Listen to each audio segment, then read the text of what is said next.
Merhaba, ben Fadime. Ve Kanalıma evet, hoş doğru geldiniz. görüyorsunuz. Elbisemizin Dört ikinci yapraklı bölümüyle yoncayı da bu birlikteyiz. kanalda bulmuş Keyifli olduk. seyirler dilerim. Şimdi efendim bunlar.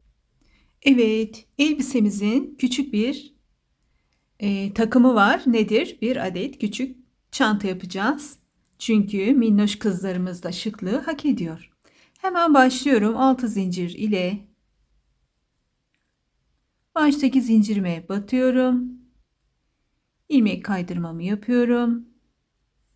Ve 1, 2, 3, 4 zincirle yukarıya çıktım.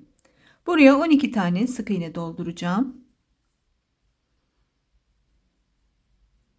Yuvarlak bir çanta tabanı yapıyoruz şu an.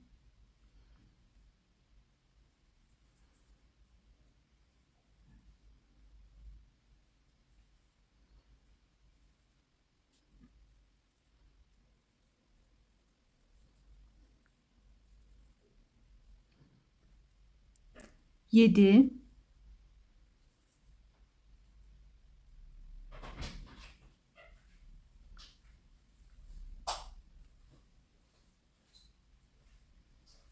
9, 10, 11, 12. Üçlü trabzan yaptım. Tığım 3 numara, ipim yine elbisenin ipinin aynısını yapıyorum. Elimde başka bir pamuk ip yok. Pamuk makrome ile yapayım diye düşündüm ama belki birazcık ağır gelebilir o minik ellerine. O yüzden aynı ipten yapmaya karar verdim. Şimdi 12 tane trabzandan sonra baştaki zincirimin tepesine batıyorum. Dördüncü zincire battım. İlmek kaydırma yaptım. Şöyle birazcık elimizle burada düzeltirsek daha düzgün olacak. Şimdi ikinci sıramızda her bir yuvaya 4 zincirle yukarıya çıkıyorum. Trabzanlarım uzun olduğu için siz kendi trabzanınıza göre 2 mi 3 mü veya 5 mi hangisi uygunsa ona göre zincirinizi çekiyorsunuz. İlk çıktığım zincirimin dibine hemen bir trabzan yaptım. Aynı noktaya bir tane daha yaptım. Ve her bir sıraya 2 tane trabzan yaparak, üçlü trabzan yaparak bu sırayı tamamlıyoruz ve buluşuyoruz. Üçüncü sıramızdayız. 1, 2, 3, 4 zincirle yukarıya çıkıyorum. Yine battığım noktaya battım. Bir üçlü trabzan yaptım. Bu sırada bir tek bir çift trabzanlar yaparak üçüncü sıramızı tamamlayacağız. Şimdi bir tane çift yapıyorum. Aynen bir yuvarlak taban çanta gibi veya bir supla yapar gibi, bir yuvarlak Amerikan servis yapar gibi aynı şekilde devam ediyoruz. Bir tek, bir çift, bir sonraki sırada buluşacağız. 4 zincirimi çektim, yukarıya çıktım ve bu sırada da 2 tek, bir çift yapacağız. Hemen yine boşluk olmasın diye zincirimi ilmek kaydırma yapıp 3 zincir çekip yukarı çıktığım noktanın tam dibine yine bir trabzan yaparak başlıyorum.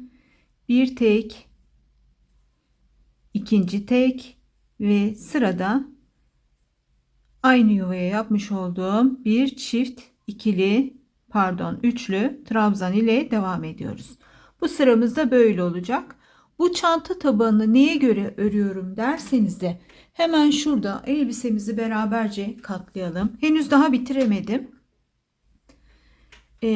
Bir yandan da bunların güllerini dikiyorum, ördüm. Şöyle elbisemi ikiye katladığımı düşünüyoruz. Bir kere şöyle bir saniye şuradan katlayayım. Hemen şöyle bir çırpayım düzelsin. Şöyle bir katladık elbisemizi. Bir kere daha katlıyorum. Ve başlıyorum şuradan şöyle yuvarlamaya. Yuvarladım. Şöyle bir genişliğe ulaştım. Ve şöyle bir çay fincanı tabağı var elimde. Ölçtüğümde görüyorsunuz yaklaşık bir 2 santim kadar küçük. Ben biraz daha kolay kullanılsın diye tam çay tabağı büyüklüğünde yapacağım. Yani şu büyüklüğe kadar ben şuradaki yuvarlaklığımı örmeye devam edeceğim. Görüyorsunuz çok az bir süre kalmış. Aslında elbisemin tam ebatı şu an örmüş olduğum sıra bittiğinde tamamlanacak. Ama kullanımı kolay olsun diye ben bir sıra daha öreceğim. Yine 4 zincirle yukarıya çıktım. Şimdiki sıramızda da 3 tek bir çift örerek son arttırma sıramızı tamamlayacağız. Yine aynı zincirimin dibine battım. Bir tek, ikinci tek, üçüncü tekimi örüyorum. Üçlü trabzan ve tekrar çift yapıyorum. Aynı yuvaya. Şimdi bu sıramız da böyle tamamlanacak arkadaşlar. Ve bir sonraki sırada buluşacağız. Evet, sırayı bitirdim. Tam tabağım kadar oldu. Hemen bunun çapını vermek istiyorum size. Tam ortadan geçecek şekilde ölçüyorum. 14,5 santim diyebiliriz. Şöyle birazcık da düzelteyim. Tam 14,5 santim arkadaşlar. Benim ipimle, benim tığımla ve örme şeklimle ve şurada görüyorsunuz elbiseyi katladığımda tam ortasına yerleştirdiğimde de kenarından fazlalıklar var. Ama şimdi bir üst sıraya döndüğümüzde burası şöyle hafif bombeleneceği için çok güzel bir şekilde elbisemiz içerisine oturacak. Şimdi ben neden illa burada elbiseyi ölçüp gösteriyorum diye soruyorsanız da arkadaşlar, bu ikisi takım olacak. Artı sürprizli bir çanta bu.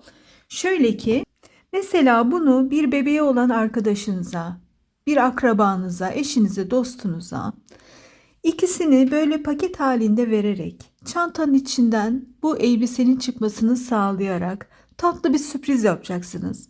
Artı bebeklerin böyle bir şeyler taşıması da benim çok hoşuma gidiyor.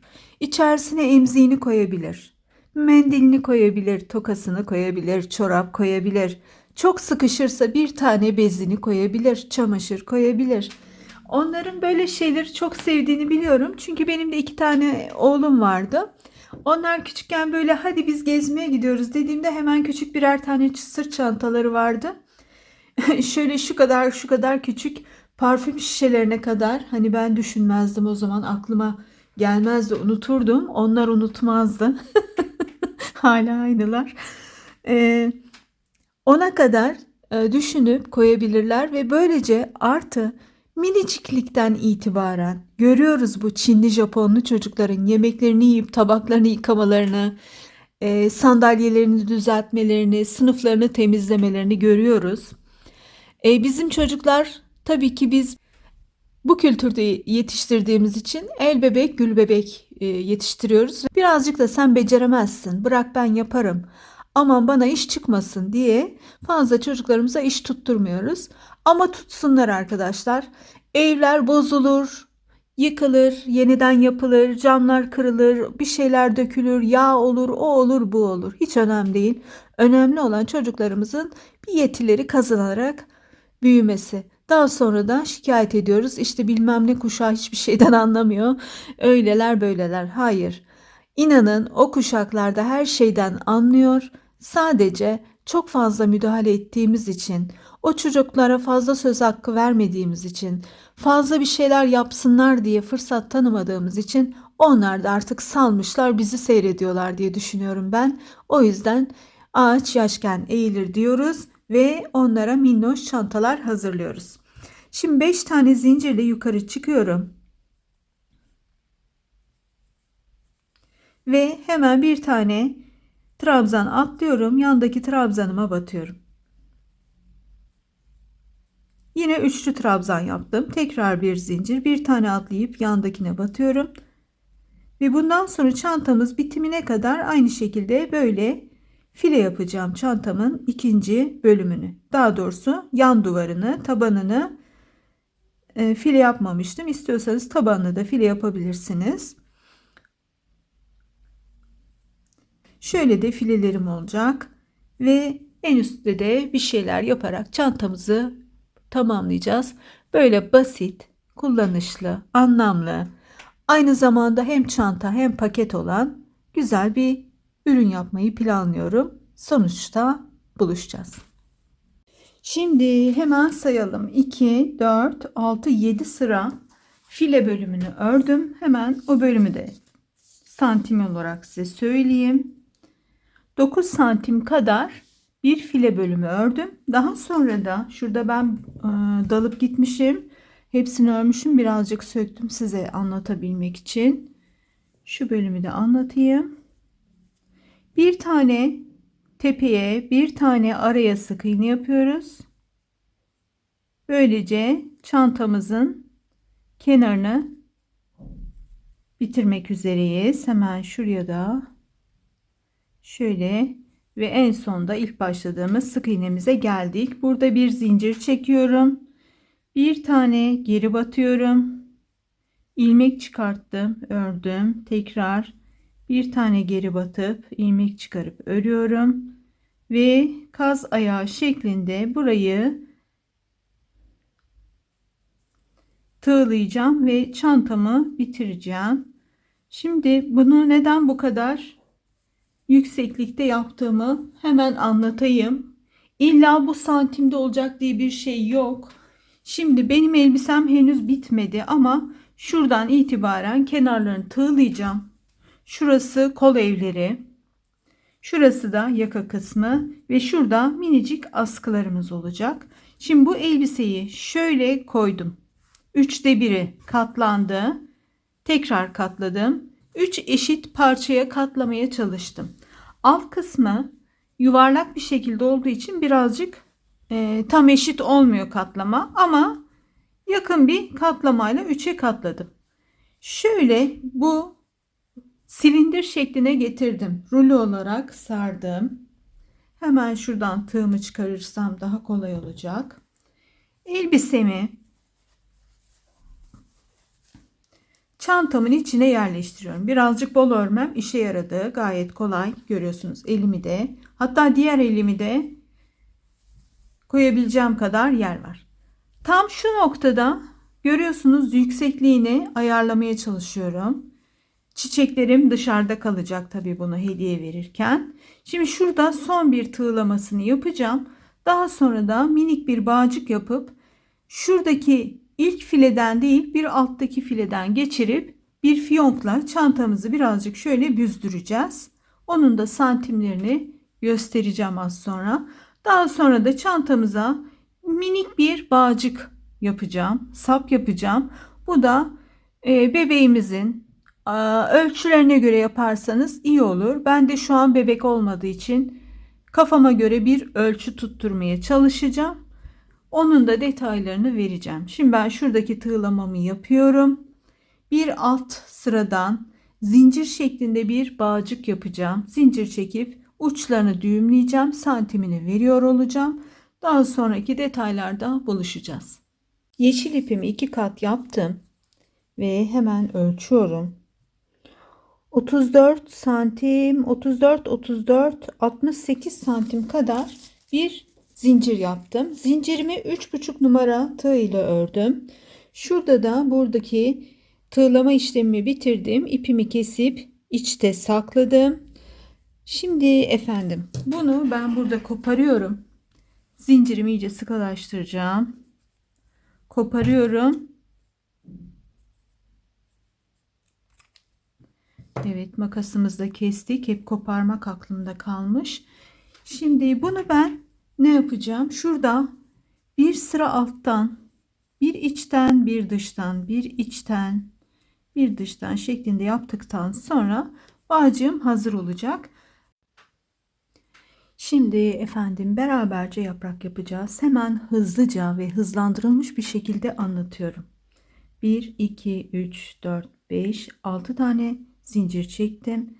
Hemen ilk zincirin içerisine batıyorum ve ilmek kaydırma yaparak çıktım. 1, 2, 3 zincir çektim ve 6 tane trabzan yapacağım. 1, 2,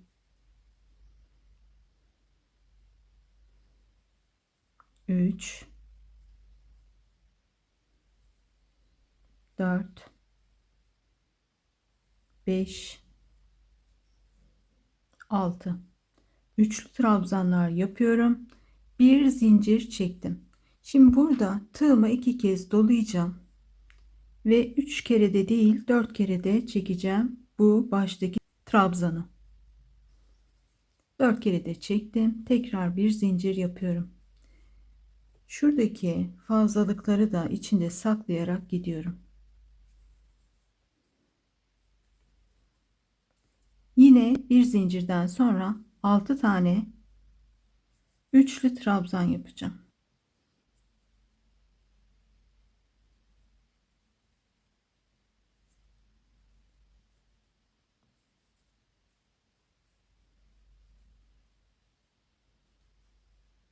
Bu yaprak yapılış itibariyle hem çok basit hem de çok güzel. Birçok yerde kullanabilirsiniz.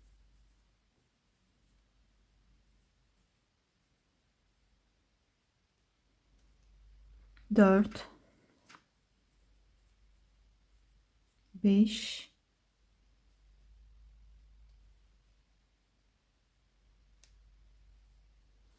ve 6. trabzanımı yapıyorum.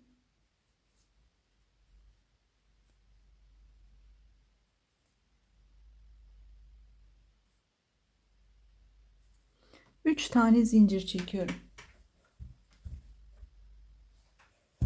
Evet, burada ipimi aşağıya düşürdüm. 1 2 3 zincir. Başladığım noktaya batıyorum. İlmek kaydırma yapıyorum. Bir tane zincir çekip iyice sıkıştırdıktan sonra birazcık pay vererek burada yaprağımı düzeltiyorum ve arkadan da hemen girerek trabzanlarımın içerisinden şuradaki fazla ipimi içinde kaybediyorum.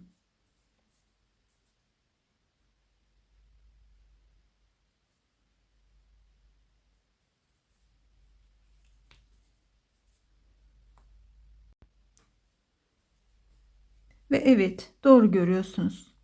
4 yapraklı yoncayı da bu kanalda bulmuş olduk. Şimdi efendim bunlar ne işe yarayacak diyorsanız 2 tanesini çantamıza, 2 tanesini de yakamızda, askılarımızın hemen ucunda güllerimizle beraber elbisemize dikeceğiz. Evet, görüyorsunuz elbisemiz minnoşlukta ve tatlılıkta sınır tanımıyor. Etek ucundaki bütün güllerini de diktim. Çok şeker oldular. Bayıldım. Şimdi burada bir bütünlük sağlayabilmek adına bir yaprak buraya, bir yaprak buraya dikeceğim ve uçlarına da birer tane gül yapacağım. Tam şu yapraklarımın ortasından geçireceğim gülümü. Şöyle iğnemle hemen buraya geçiriyorum ve şuraya bir adet tatlılık katıyorum. Birazdan bunu da takacağım. Gülleri dikiyorum ve geliyorum. Gülümüzü de hızlıca tekrarlıyorum. Önce tersi bu tarafta kalacak şekilde düzeltip üçgen yapıyorum ve şuradan güzelce sıkı sıkı dikiyorum. Daha sonra çevire çevire her çevirdiğimde dikiyorum, dikiyorum, dikiyorum, dikiyorum ve en son şuradaki yaprağımı birazcık şöyle yandan alarak, şu ortasından alarak şuradan iğnemle ipliğimle tekrar birleştiriyorum ki bir açılmışlık olsun diye. Şimdi yapıp geliyorum. Evet, burada tamamen diktim.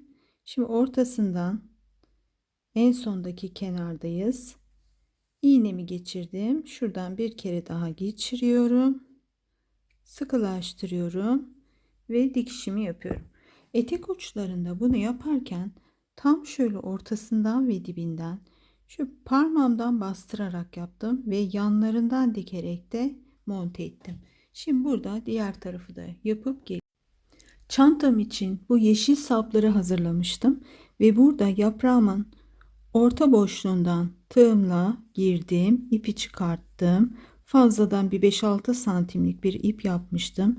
Hemen onunla burada yaprağımı ve sapı birleştiriyorum.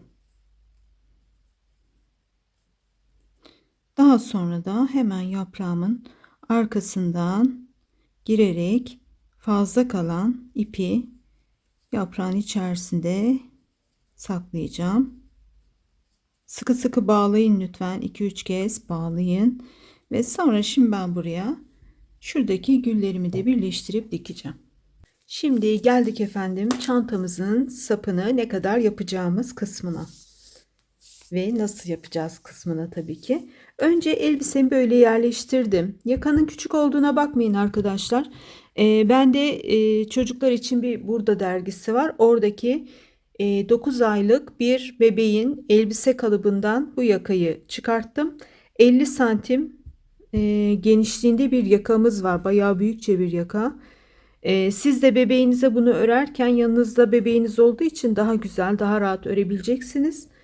Ben maalesef kitaba bakarak örmek durumunda kaldım. Şimdi çanta sapını da tamamen uydurmasyon. Bu çanta kullanılırken nerede olsuna bakarak böyle yerleştirdim. Çantamızı taktığını ve yanda durduğunu düşünüyorum. Şöyle boynundan geçtiğini düşünüyorum. Şuradan itibaren geçiyor. Şöyle boynunu dolanıyor. Zincir yapmayın çanta sapını. Ben şimdi size anlatacağım. Nedenini de anlatayım. Enseleri falan çok kıvrık olduğu için bebeklerin hem Allah korusun bir boğulma tehlikesi olabilir, hem de o enselerinin kıvrımının içine girip içerisindeki ağırlıkla, bebeklerin cildi biliyorsunuz çok hassastır. Orayı yırtabilir. Allah korusun mikrop kapar, bir şey olur. Durup dururken başımıza iş açmayalım. Şimdi ben hemen ölçüyorum. Şuradaki genişlik, hemen şöyle birazcık daha çekeyim. Tam şöyle enseden geçtiğini düşünüyorum. 57 santim kadar bir sap öreceğim. Nasıl öreceğimi de hemen göstereyim. Şu elbisemizi şöyle katlayayım. Yalnız güllerimiz falan da o kadar güzel bir renk oldu ki gerçekten bayıldım. Bu battaniyeyi ilk gördüğümde Instagram'da bir hanım böyle buket haline getirmiş, kolunda tutuyordu. Çiçeklerimi beğendiniz mi falan gibi bir şey söylüyordu. Ben onun battaniye olduğunu asla düşünmedim. Bir bebek elbisesi ördüğünü düşündüm. Dedim ay ne kadar güzel bir bebek elbisesi galiba dedim. Açtı, bir battaniye. Çok güzel, güzel bir fikir. Sonra bu aldı başına gitti. Herkes ördü bunu. Şalını yapan oldu, bardak altını yapan oldu. Ama bekliyorum ki biri benden önce keşfetmesin. İlla ben bulayım. Nasıl bir örgücü deliliği artık. Sonra baktım bugüne kadar bebek elbisesini yapan olmadı. Bundan sonra yaparsanız güzel olur. Bebeklerimiz böyle güllü güllü tatlı tatlı elbiseler giysin. Güzel fikir. Bebekler sever ama lütfen çok sıkı dikin. Bebeklerin her şeyi ağzına alma gibi de huyları vardır. Şu yaprakları, gülleri falan da çok çok sıkı sıkı bağlayın ve dikin. Çok önem verin. Şimdi çantamın kenarını şuradaki bölüm, şu bölüm tam ortaya gelecek şekilde şöyle katladığımda iki yan burası arkadaşlar. İşaretliyoruz. Açtım. Tam şurası orta. Şuradan tığımı batırıyorum. Yine aynı iple öreceğim sapımı da. Bu ip de çok güzelmiş. Viskon ip. Pamuk bir viskon ip. Ben ilk kez örüyorum. Daha önce ördüm mü hatırlamıyorum ama gerçekten çok güzelmiş. Başka bir proje için almıştım ama o kadar güzel yumuşak ki dokunur dokunmaz dedim birkaç tane bebek kıyafeti yapmalıyım bununla.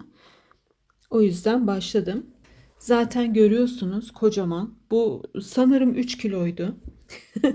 Düğüm yapmayı hiç sevmediğim için ipin de büyüğünü almak iyi oluyor dermişim.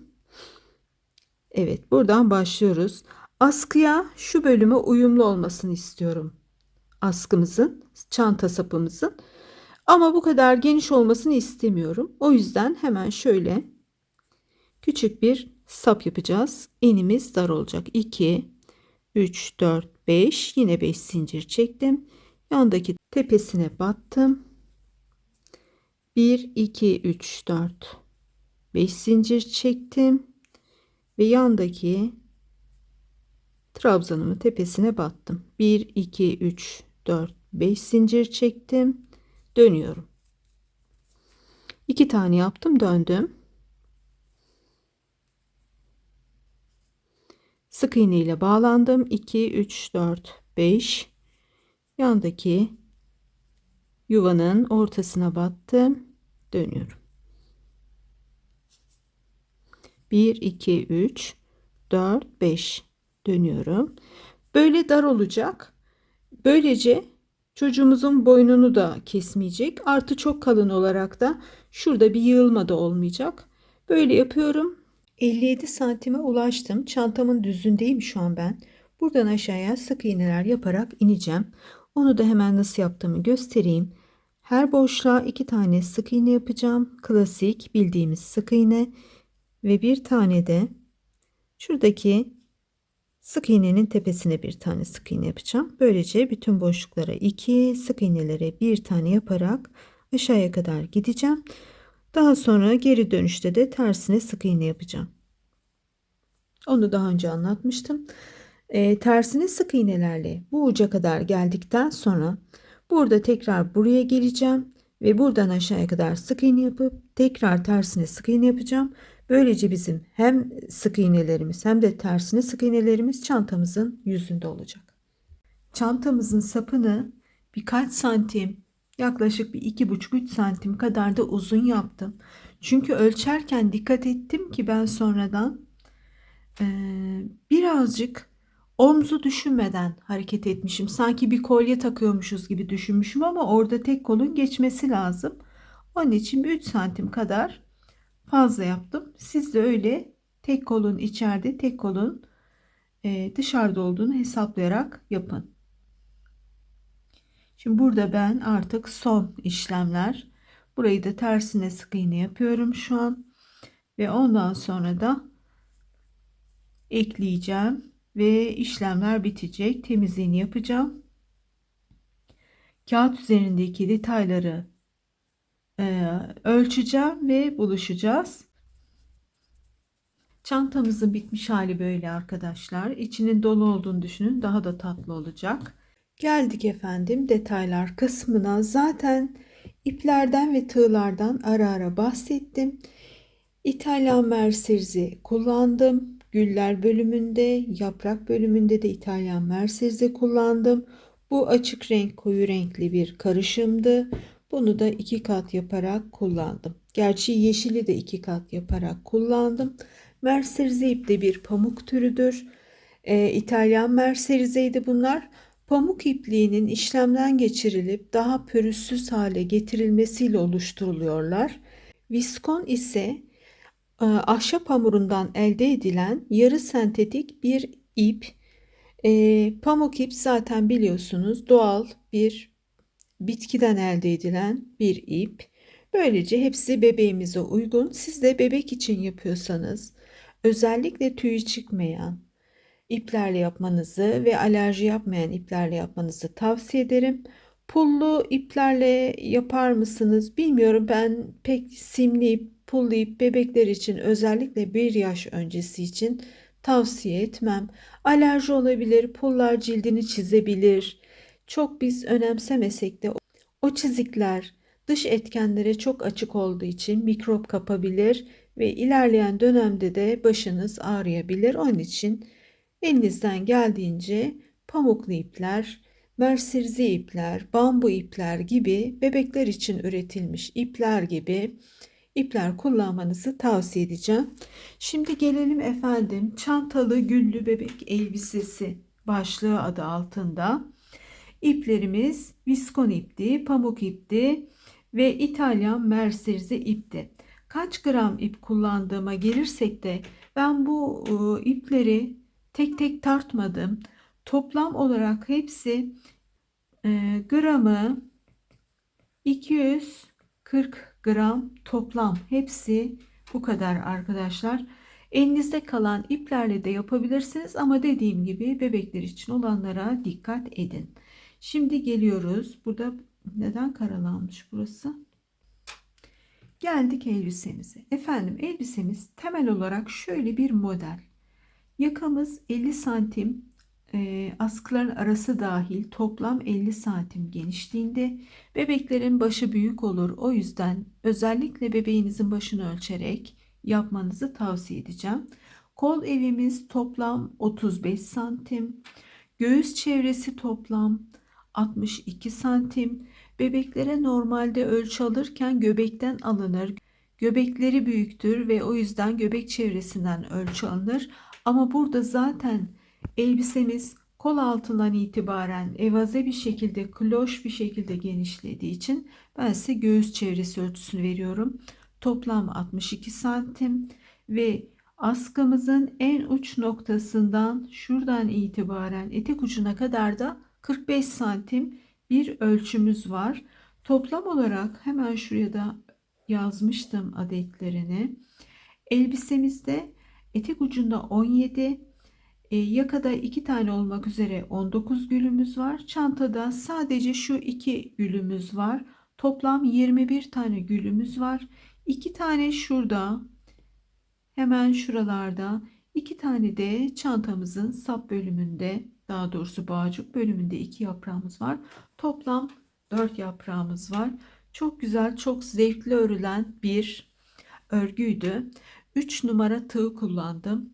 Elinize uyuyorsa 2,5'la 3,5'la örebilirsiniz. Daha yumuşak olsun diyorsanız 4'le örebilirsiniz. Artık orası sizin kendi elinizin sıkılığına, ipinize ve istediğiniz yumuşaklığa bağlı. Ben biraz uzun uzun ördüğüm için 3 numara benim için yeterli oldu. Dilerim işinize yarayan, hoşunuza giden bir model olmuştur. Bebeklerimizin keyifle giymesi, sağlıklı uzun ömürlerinin olması dileğiyle. Çok teşekkür ediyorum. Hoşça kalın.